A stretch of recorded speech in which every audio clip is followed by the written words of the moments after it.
Exercise 1C, question number 2. Without actual division, show that each of the following rational numbers is a non-terminating repeating decimal.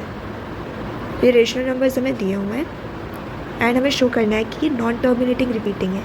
अच्छा, हम rational numbers का पढ़ चुके हैं कि जो रेशनल नंबर्स होते हैं दो टाइप की इसमें हमने कैटेगरी पढ़ी थी कि इधर ये हमारे टर्मिनेटिंग हो सकते हैं या फिर अगर नॉन टर्मिनेटिंग है तो कैसे होने चाहिए, रिपीटिंग रेकरिंग होने चाहिए थे, रिपीटिंग डेसिमल होने चाहिए. तो अगर मैं प्रूफ कर दूं कि वो टर्मिनेटिंग है ही नहीं, तो अगर कोई नंबर टर्मिनेटिंग नहीं होगा रेशनल नंबर, तो वो क्या बचा, फिर वो नॉन टर्मिनेटिंग रिपीटिंग ही तो होगा. तो बस यही प्रूफ करना है हमें. टर्मिनेटिंग कैसे प्रूफ करते थे कि अगर हमारा जो डिनोमिनेटर है वो 2 की पावर m इंटू 5 की पावर n के फॉर्म में आ गया, मतलब डिनोमिनेटर के फैक्टर्स सिर्फ 2 और 5 के टर्म्स में आएंगे तो वो टर्मिनेटिंग हो जाएगा. उसके अलावा अगर कोई एडिशनल कोई और फैक्टर आ जाता है तो वो क्या हो जाएगा, नॉन टर्मिनेटिंग. तो फर्स्ट पार्ट से स्टार्ट करते हैं. 11/2 क्यूब इंटू 3. तो ये तो साफ साफ दिख रहा है कि सिंस जो डिनोमिनेटर है it is not in the form of q is not in the form of 2m into 5 की power n. Why? Because it has factors other than 2 and 5.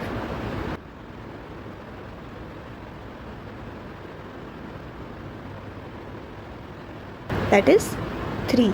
3 इसमें आ रहा है जो 2 और 5 के अलावा कोई और फैक्टर है. तो hence it is not a terminating decimal. thus ये क्या हो गया, नॉन टर्मिनेटिंग रिपीटिंग डेसिमल. ऐसे ही सेम सेकेंड पार्ट को भी मैं यहीं से हम लोग देख सकते हैं. जो डिनोमिनेटर है वो 2 और 5 के अलावा उसमें 3 भी आ रहा है. तो क्योंकि डिनोमिनेटर 2 और 5 के फॉर्म में सिर्फ नहीं है, उसमें फैक्टर 3 भी है, हेंस ये क्या हो गया, नॉन टर्मिनेटिंग है. That it is non terminating repeating. Same third part 7 है. Fourth part 9/35. फैक्टर्स निकालते हैं डिनोमिनेटर के 35 के. तो 35 के फैक्टर्स क्या हो गए, 5 इंटू 7, जो कि इक्वल नहीं है 2 raise to the power m into 5 raise to the power n. इस फॉर्म में नहीं है ये. बस क्योंकि इसमें 7 है एज एन एडिशनल फैक्टर, 2 और 5 के फॉर्म में नहीं है, तो ये भी क्या हो गया, non terminating. It is not a terminating decimal. वैसे ही आप लोग को 5th 6th सेम तरीके से सॉल्व करना है. चलो एक और ट्राई कर लेते हैं. 7th part 29/343. 343 के फैक्टर्स फाइंड आउट करें तो ये हमें मिलेगा 7 इंटू 7 इंटू 7, 7 की पावर 3. तो ये भी 2 और 5 के टर्म्स में नहीं है इसका factor. Thus it is also non terminating repeating decimal. Repeating कैसे पता चला, क्योंकि हमें ऑलरेडी कहा गया कि ये रैशनल नंबर ही है. और अगर कोई रैशनल नंबर ही है हमारे पास तो उसमें ऑप्शन ही दो थे, इधर वो टर्मिनेटिंग होगा और अगर नॉन टर्मिनेटिंग है तो रिपीटिंग ही है. नॉन रिपीटिंग वाले रैशनल नंबर्स नहीं होते. Okay, question number 3. Express each of the following as a fraction in the simplest form. तो फ्रैक्शन की फॉर्म में हमें इसको एक्सप्रेस करना है. ये वाले क्वेश्चन जो है आप लोग अभी क्वेश्चन नंबर 2, 3 जस्ट रिवीजन है आपके 9th वाले चैप्टर के. क्लास 9th में भी ये पहले ही कर चुके हो.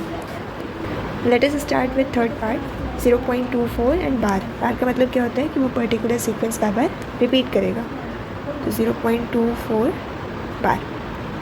तो हम क्या कह सकते हैं कि let x is equal to 0.24 and ये रिपीट हो रहा है. अगर मैं बार हटाऊँगी तो उसका एज ए रिपीटेटिव टर्म लिख दूँगी. फिर हम क्या करते हैं कि जो भी हमारा टर्म रिपीट हो रहा है, जितना सीक्वेंस रिपीट हो रहा है ना, उसको एटलीस्ट एक बार मैं डेसिमल के आगे लाऊंगी. ठीक है, जितना भी सीक्वेंस 3 नंबर रिपीट हो रहे होंगे बार बार, तो 3 नंबर को आगे लाना होगा. अब यहाँ पे 2 डिजिट्स हैं रिपीट हो रही है, उनको आगे लाना है.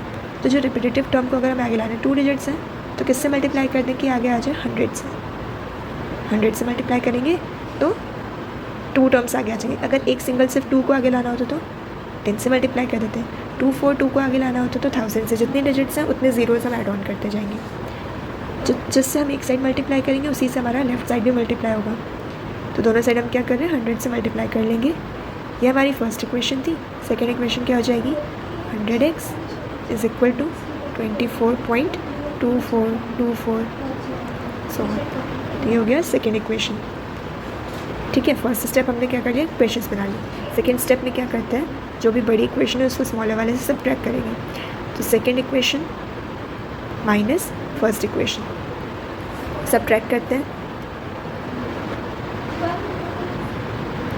ये हो गया हमारे पास 99x इज इक्वल टू 24 और यहाँ से हमें x क्या मिल जाएगा 24/99। फ्रैक्शन के फॉर्म में हमने शो कर दिया।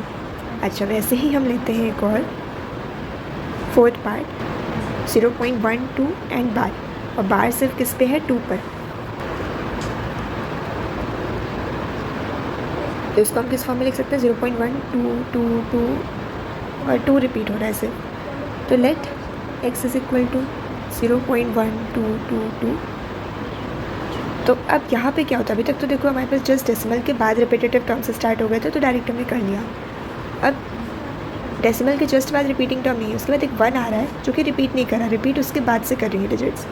तो एटलीस्ट एक बार में पहले क्या करना है, एक बार हम 1 को अलग से पहले आगे लाएंगे, नेक्स्ट टाइम जो रिपीट कर रहा होगा उसको आगे की तरफ शिफ्ट करेंगे। तो सिंगल डिजिट है जो इससे पहले है रिपीटिंग टर्म्स के, तो सिर्फ 1 को अगर आगे लाने क्या करेंगे 10 से मल्टीप्लाई करेंगे दोनों साइड। इक्वेशन क्या हो जाएगी 10x इज इक्वल टू 1.222। ठीक है, ये हो गई हमारी फर्स्ट इक्वेशन। जिस भी इक्वेशन में डेसिमल के बाद रिपीटिंग टर्म से स्टार्ट हो जाए उसको हम फर्स्ट इक्वेशन लेबल करेंगे। तो 10x is equal to 1.22 first equation. अब रिपीट कितने टर्म करना है, एक ही टर्म, एक नंबर को आगे लाना है तो किससे मल्टीप्लाई करेंगे 10 से दोनों साइड। इक्वेशन क्या हो जाएगी 100x is equal to 12.222। Then next step क्या होता है, second equation minus first equation. तो 100x is equal to 12.22, it will be 90x is equal to 13 and बाद में तो सेम नंबर ही है, तो ये क्या हो जाएंगे सब्ट्रैक्ट हो गए, तो इट इज़ ओनली 13.0। तो x क्या आ गया हमारे पास 13/90। सिमिलर तरीके से बाकी क्वेश्चंस भी होंगे। यहाँ पे भी आपके पास पहले हम क्या करेंगे 2 को एक बार आगे शिफ्ट करेंगे, देन हमारा 4 बार रिपीट हो रहा है तो फिर नेक्स्ट स्टेप में उसको आगे शिफ्ट करेंगे, देन इक्वेशंस हमारी 2 बन जाएंगी। ये पूरा का पूरा 365 है, तो 365 को डायरेक्ट आगे शिफ्ट करने के लिए 1000 से मल्टीप्लाई करेंगे, तो एक x इज इक्वल टू 0.365 बनेगा। दूसरी इक्वेशन क्या होगी,